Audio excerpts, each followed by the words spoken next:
Hello, नमस्कार दोस्तों एक बार फिर से आपका मेरे YouTube चैनल पर स्वागत है। दोस्तों, जैसा कि आप जान रहे हैं कि हम लोग डीसी मोटर की स्पीड कंट्रोल को पढ़ रहे हैं। इस सीरीज़ का यह लेक्चर नंबर 8 है, मैंने लेक्चर नंबर 8 है। इसके पहले 7 वीडियो मैं आपको प्रोवाइड करा चुका हूं। आज के वीडियो में हम लोग देखेंगे स्पीड कंट्रोल हम लोग वार्ड लियोनार्ड मेथड के द्वारा है, यानी speed control of DC motor by ward Leonard method, और इसी को हम लोग वोल्टेज कंट्रोल मेथड भी कहते हैं या वोल्टेज कंट्रोल मेथड। इसके पहले स्पीड कंट्रोल का तरीका हमने देखा था कि फ्लक्स में परिवर्तन करके डीसी सीरीज मोटर का स्पीड को हम लोग कैसे कंट्रोल करते हैं, या आर्मेचर के रेजिस्टेंस में परिवर्तन करके हम लोग डीसी सीरीज मोटर के स्पीड को कैसे कंट्रोल करते हैं। तो यहाँ पर आज हम लोग देखेंगे वार्ड लियोनार्ड मेथड के द्वारा या वोल्टेज कंट्रोल मेथड के द्वारा स्पीड कैसे कंट्रोल करते हैं।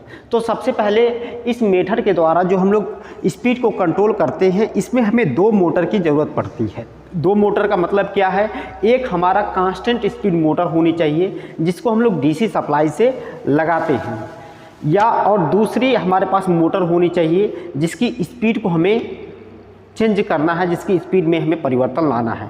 तो ये पूरा सिस्टम बनता कैसे है यहाँ पर आपको दिखाया गया है। यहाँ पर अगर आप इस फिगर को ध्यान से देखिए, अगर ये फिगर अगर आपको समझ में आ गया तो वार्ड लियोनार्ड मेथड के द्वारा स्पीड कैसे कंट्रोल करते हैं ये आपको समझ में आ जाएगा। तो यहाँ पर देखिए, यहाँ पर 2 मोटर M2 मोटर और यहाँ पर एक और मोटर आप लिख सकते हैं M1 मोटर, यानी M2 मोटर और M1 मोटर का प्रयोग किया गया है, और यहाँ पर बीच में एक जनरेटर है। दोस्तों, ये फिगर बना कैसे, इसको मैं आपको समझा दूं। देखिए, सबसे पहले यहाँ पर एक डीसी सप्लाई लाइन गई है। ये ऊपर वाली जो लाइन आपका एक प्लस का और एक माइनस का तार है, यानी एक फेज और एक न्यूट्रल का तार गया है। यहाँ से हम लोग फेज और न्यूट्रल ले सकते हैं। चूँकि हमारे पास अगर डीसी मोटर है तो उसके लिए उसको चलाने के लिए एक फेज और एक न्यूट्रल डीसी सप्लाई की आवश्यकता पड़ेगी। तो इसके फील्ड वाइंडिंग यहाँ पर दिखाया गया, डीसी मोटर की फील्ड वाइंडिंग को हम लोग किससे एक्साइट कर रहे हैं, डीसी सप्लाई से क्या कर रहे हैं, एक्साइट कर रहे हैं। यानी कुल मिला जुला कर ये M2 जो मोटर है इसको डीसी सप्लाई से जोड़ा गया है। और M2 मोटर कैसी मोटर है, एक कांस्टेंट स्पीड मोटर है। कांस्टेंट स्पीड मोटर में हम लोग एक तो डीसी शंट जनरेटर या यहाँ पर हम लोग ऑप्शन के रूप में सिंक्रोनस मोटर का भी प्रयोग कर सकते हैं। तो M2 एक कांस्टेंट मोटर है, कांस्टेंट स्पीड मोटर है। जैसे ही इसको हम लोग डीसी सप्लाई से यहाँ पर लगाएंगे, ये मोटर स्टार्ट हो जाएगी, और जैसे ही स्टार्ट होगी तो इसके शाफ्ट से एक हमारा जनरेटर का शाफ्ट जुड़ा होता है, यानी जनरेटर का प्राइम मूवर जुड़ा होता है। जैसा कि यहाँ पर आपको कपलिंग दिखाया गया है, ये आपका क्या है, कपलिंग है, यानी जनरेटर के शाफ्ट को जोड़ा गया है। अब जनरेटर जैसे जैसे मोटर घूमेगा, जनरेटर घूमेगा, और जनरेटर घूमेगा तो वोल्टेज पैदा करेगा। इस जनरेटर के वोल्टेज को हम लोग परिवर्तन कर सकते हैं, यानी इसके वोल्टेज में परिवर्तन हम लोग कैसे ला सकते हैं। यहाँ पर देखिए एक रिवर्सेबल स्विच RS जो है, एक रिवर्सेबल स्विच लगाया गया है, और इसके फील्ड वाइंडिंग को हम लोग डीसी सप्लाई से कनेक्ट किए हैं। यह जैसे कि ये पॉजिटिव वाला तार यहाँ पर आया है और यहाँ पर नेगेटिव वाला तार यहाँ पर आया है। इस रिवर्सिबल स्विच की सहायता से फील्ड वाइंडिंग में हम लोग कनेक्शन देते हैं, और इसमें करंट के मान में परिवर्तन करने के लिए एक वेरिएबल रेजिस्टेंस यहाँ पर लगाया गया है। यानी इस वेरिएबल रेजिस्टेंस के द्वारा इस फील्ड वाइंडिंग में बहने वाली करंट को हम लोग क्या कर सकते हैं, परिवर्तित कर सकते हैं, और इसके द्वारा हम लोग इसमें बहने वाली करंट को परिवर्तित करके इस फील्ड वाइंडिंग से उत्पन्न होने वाले फ्लक्स का मान में हम लोग परिवर्तन ला सकते हैं। तो यहाँ पर जैसे फ्लक्स का मान में परिवर्तन होगा तो जनरेटेड EMF जो होगा वह इसमें परिवर्तन होगा, क्योंकि जो जनरेटेड EMF होता है EG, वह क्या होता है, EG बराबर ZP∅N बाई क्या होता है, 60A होता है। तो जो भी जनरेटेड EMF होता है वह दोस्तों डायरेक्ट क्या होता है, या डायरेक्टली आप कह सकते हैं phi इंटू N के क्या होता है, समानुपाती होता है। यानी स्पीड जितना अधिक होगी जनरेटेड EMF का मान उतना अधिक होगा, और फ्लक्स में जितना परिवर्तन होगा जनरेटेड EMF में भी उतना ही परिवर्तन होगा। तो यहाँ पर हम लोग क्या करते हैं, रिवर्सेबल स्विच की सहायता से इसकी पोलैरिटी को चेंज कर सकते हैं, यानी जो फ्लक्स की दिशा है उसमें परिवर्तन करके वोल्टेज की दिशा में परिवर्तन कर सकते हैं। यानी इस तरीका के द्वारा हम लोग मोटर को दोनों दिशा में पोलरिटी यानी दोनों दिशा में इसकी पोलरिटी को चेंज कर सकते हैं, दोनों दिशा में मोटर को हम लोग ऑपरेट कर सकते हैं।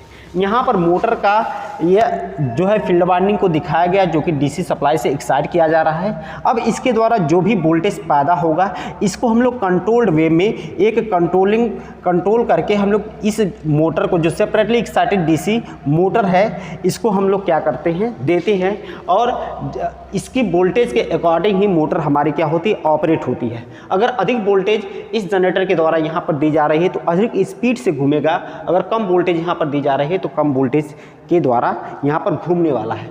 तो इसमें बहुत कोई जटिल समस्या नहीं होती है, परंतु यह सिस्टम जो होता है इतना कॉम्प्लिकेटेड होता है कि इसका प्रयोग हम लोग आज के डेट में नहीं करते हैं, क्योंकि यहाँ पर आपको कम से कम 2 मोटर लगनी होती है, एक जनरेटर लगना होता है। यह बहुत ही कॉस्टली सिस्टम आपका बन जाता है। इसलिए वाल्ड लियोनार्ड मेथड या वोल्टेज कंट्रोल मेथड के द्वारा हम लोग किसी भी मोटर की स्पीड को कंट्रोल नहीं करते हैं, ज़्यादा कॉस्टली ये मेथड है। अब इसमें जैसा कि मैंने आपको बताया इसमें क्या क्या चीज़ें लगने वाली हैं ये भी चीज़ मैं आपको बता दूं। यहाँ पर देखिए थोड़ा सा आपको यूज़ में क्या लिखा गया है कि सेपरेटली एक्साइटेड डीसी मोटर, एक ऐसी मोटर जिसकी स्पीड हम लोग कंट्रोल करना चाहते हैं वह मोटर कौन सी होना चाहिए, सेपरेटली एक्साइटेड डीसी मोटर होनी चाहिए। इसकी गति को हमें क्या करना है, स्पीड कंट्रोल, जिसकी लिख सकते हैं जिसकी गति को कंट्रोल करना है, यानी सेपरेटली एक्साइटेड डीसी मोटर हम लोग इसमें प्रयोग कर सकते हैं जिसकी गति को हमें क्या करना, कंट्रोल करना है। इस मेथड का यूज़ हम लोग 750 किलोवाट से 3750 किलोवाट तक की मोटर के लिए हम लोग कर सकते हैं। नेक्स्ट जो है इसमें स्पीड जो रेंज हमें प्राप्त होती है यानी स्पीड में वेरिएशन जो देखने को मिलता है 10 संबंधी 1 के अनुपात में स्पीड में परिवर्तन देखने को मिलता है। अब जैसा कि कुछ इंपॉर्टेंट पॉइंट में आपको लिखा गया है, M1 motor separately excited DC motor है। जैसा मैंने आपको बताया M1 मोटर क्या है, एक सेपरेटली एक्साइटेड डीसी मोटर है जिसकी स्पीड को हमें क्या करना है, कंट्रोल करना है, यानी जिसकी स्पीड कंट्रोल करना है। वहीं पर M2 मोटर एक कांस्टेंट स्पीड मोटर है। इस कांस्टेंट स्पीड मोटर में हम लोग डीसी शंट मोटर या सिंक्रोनस मोटर को प्रिफर्ड कर सकते हैं। अगला G यानी यहाँ पर जो बीच में आपको एक जनरेटर दिखाया गया है, फिर उसके बाद RS क्या है, एक रिवर्सेबल स्विच है। जो रिवर्सेबल स्विच है दोस्तों इसके द्वारा हम लोग फील्ड वाइंडिंग में बहने वाली पोलरिटी का मान चेंज कर सकते हैं, जिससे यहाँ से निकलने वाले फ्लक्स का मान चेंज हो जाएगा, तो वोल्टेज जो पैदा होता है उसकी दिशा चेंज हो जाएगी और इस मोटर को मिलने वाली वोल्टेज में भी हम लोग परिवर्तन कर सकते हैं। तो इस प्रकार से ये वाल्ड लियोनार्ड मेथड के द्वारा हम लोग क्या करते हैं, स्पीड को कंट्रोल करते हैं। तो उम्मीद है दोस्तों कि वीडियो आपको अच्छी लगी होगी। वीडियो अगर अच्छी लगे तो अपने दोस्तों में शेयर कर दीजिएगा, मेरे यूट्यूब चैनल को लाइक और सब्सक्राइब कर दीजिएगा। वीडियो देखने के लिए आपका बहुत बहुत धन्यवाद। Thank you.